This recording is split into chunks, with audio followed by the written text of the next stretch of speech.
Welcome to Not Milk Never Milk. Subscribe if you're lactose intolerant. You'll start by confirming the essentials.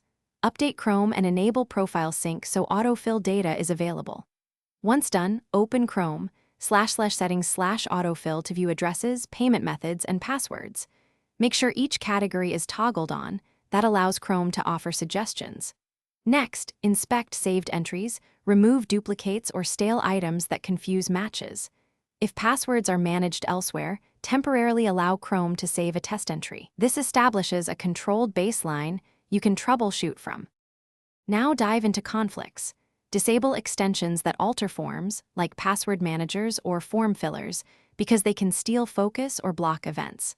Once disabled, clear autofill-related site data via Settings Privacy Clear Browsing Data, selecting cached images and cookies for accuracy.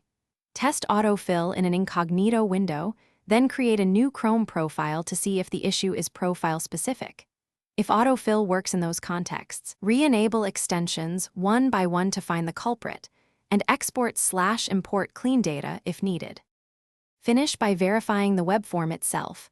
Autofill relies on input attributes like name and autocomplete.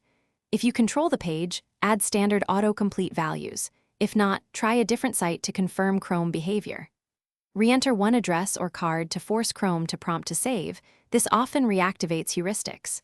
If problems persist, back up your profile, reset Chrome settings, or reinstall Chrome to clear deep corruption. One troubleshooting tip: temporarily create a fresh user profile. If that restores autofill. Thanks for watching. If this was helpful, leave a like and consider subscribing. See you next time.